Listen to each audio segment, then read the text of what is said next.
All right, so this is going to be a review of some of the key financial ratios, things like price to earning, market cap, price to free cash flow, debt ratios, and things like that. So one of the first ones we'll go through is market cap. Market cap is simply figured out by the number of shares, number of shares times the price of the stock. Price of stock. So put this in perspective. If you look at somebody like Apple or Amazon, Microsoft, their market caps are about $1 trillion right now. But if we take, let's say, 2 million shares times the price, let's say this is trading at, what should we make it trading at? 13. We're going to say our market cap is 26 million.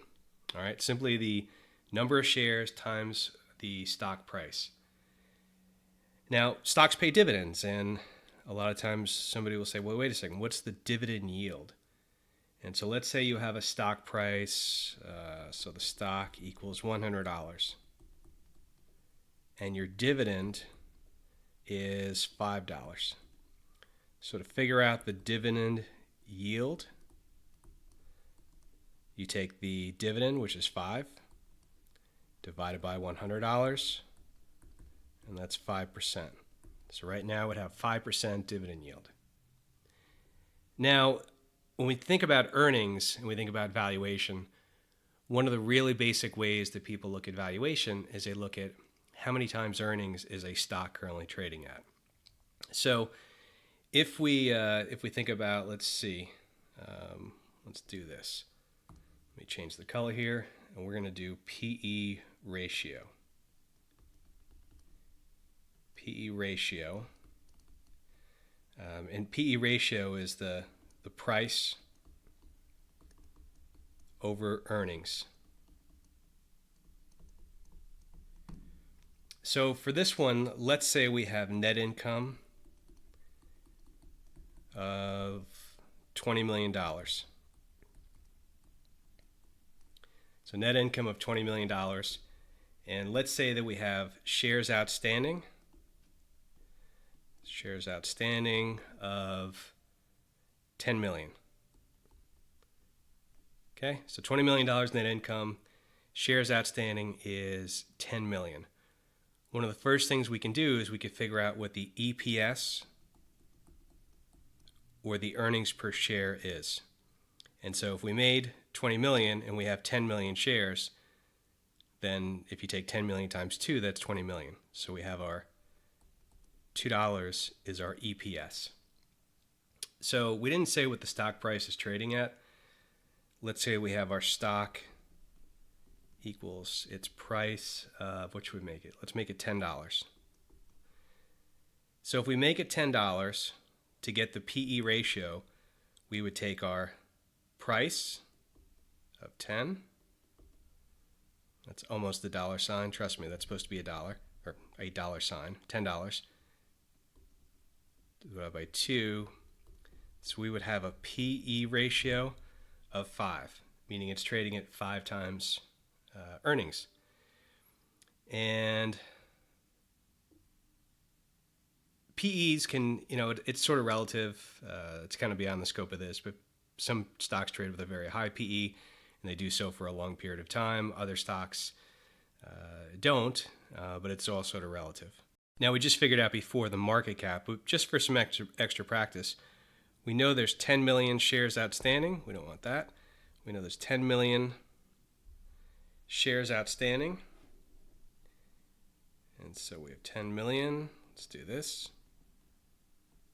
So that's our shares times our $10 price. It's a market cap.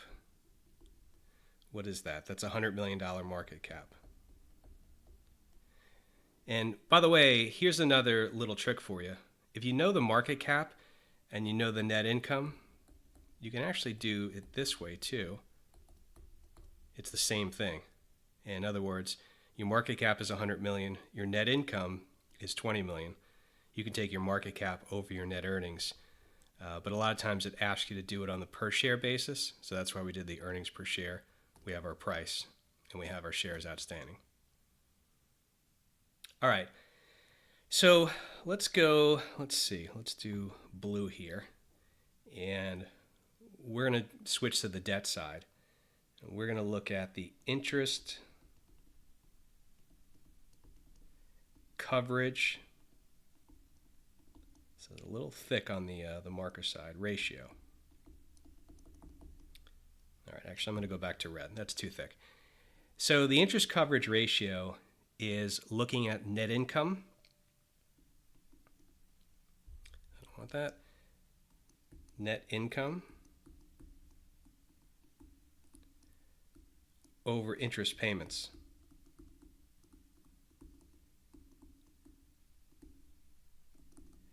So in other words, let's say a company is earning, I don't know.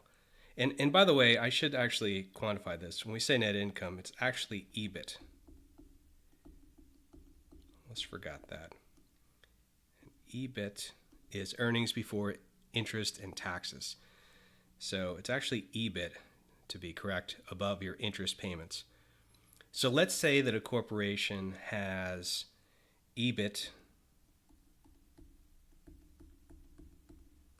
of, I don't know, let's make it 20 million. And you get that. The M is, let me make this a little, here we go. Let's fix that. Okay. So let's say the EBIT, earnings before interest and taxes, is 20 million. And let's say that they owe interest. When we say interest, that's on debt. So a company borrows, whether they issue bonds, they do short-term agreements or anything like that. But let's say in a given year, it's 10 million. So we know we're doing that. So that equals 2. And so the higher the better, the more and just think about it this way too. Like if, let's say somebody had a gross income before taxes and obviously interest on a personal level of like $5,000 a month. And if they counted up all their interest they pay out, it's $1,000. So you would have a 5 ratio, right? So the higher the ratio, the better, because that means your income isn't quite needed as much to cover the debt. And by the way, just as an aside, as I'm getting this ready for the next ratio, some people talk about zombie companies. Zombie companies are where the net income or the EBIT is actually less than the interest coverage ratio. So their net income doesn't even cover their interest. Anyway, that's another topic. All right, let's talk about the current ratio. Let's put this over here. So the current ratio also deals with assets and deals with liability, current assets and current liabilities. So the way you figure this out, let's go back down here. The way you figure this out is you're going to take your current assets divided by your current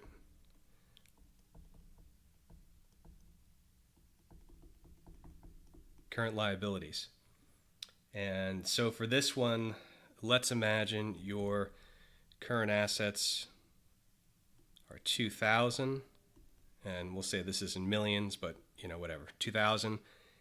And our current liabilities are 1,000. But then we have a ratio of 2.0. 2.0 there. Okay. That's your current ratio. Next, we're going to deal with the debt to asset ratio. So at first we dealt with earnings. Now we're dealing with the liabilities or the debt side of the balance sheet. And this is just going to be your total debt. Get back down here. Total debt divided by your total assets.